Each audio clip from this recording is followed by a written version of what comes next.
Oh, hello again. I'm just getting ready for some piglets that are going to be arriving this afternoon. I've taken great care to make sure they've got a lovely home and make sure that they're well fed and watered.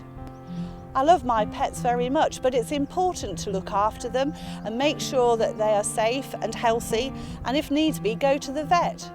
Do you have any pets at home? And do you look after them? Or I bet your parents do instead.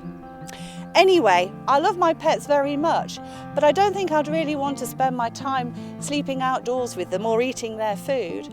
You might be surprised to hear that Jesus tells a story about a young man who ended up as a pig herd and stayed and lived with the pigs for a while. But I'll tell you all about it inside. I'll go and get a drink and then you can hear all about it.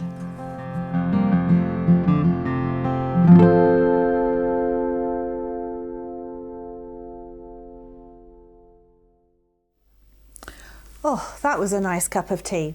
Right, let's get on. I'll tell you the story about the young man who was looking after the pigs. One day when Jesus was teaching a group of people, he told them this story.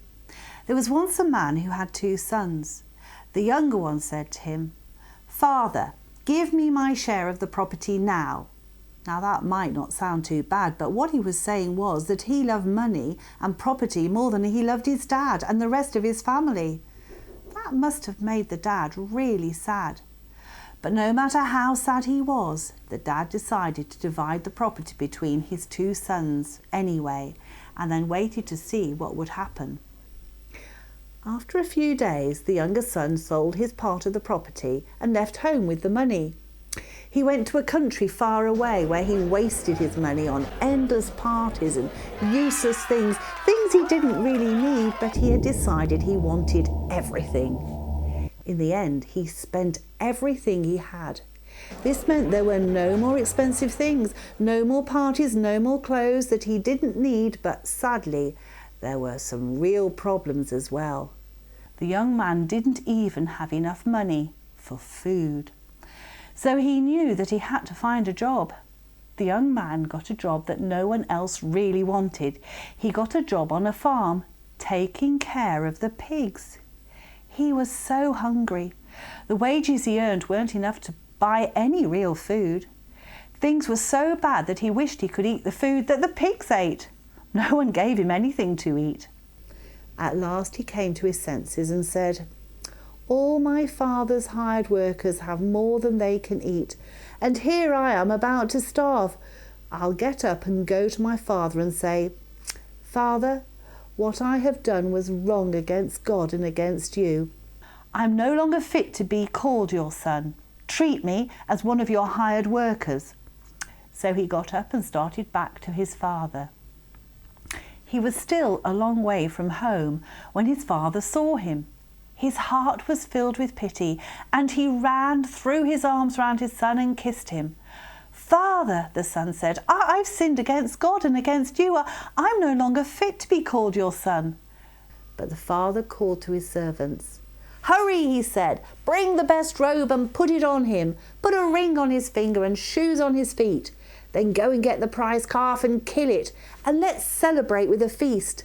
For this son of mine that I thought was dead, he's alive. He was lost, but now he's been found."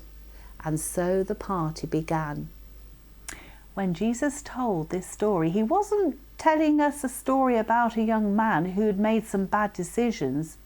This parable had a deeper meaning. Jesus was teaching us about how much God loves us. The father in the story was meant to be like God, and the young man like us. We often do things that are wrong and make other people and God sad. We can even hurt ourselves sometimes. But when we do things that are wrong, the important thing is not to continue to do them, but to do something about them, to stop them and realize there is a better way. Jesus taught that part of putting things right is to say sorry. This includes saying sorry to God. But when we do that, we do not have to be afraid, because God, just like the father in the story, loves us so much that he will forgive us and welcome us back into the family. Oh, did you hear the horn blow? I bet it's the van arriving with the pigs. I'd better go. Bye for now. Take care, and I'll see you again soon, hopefully.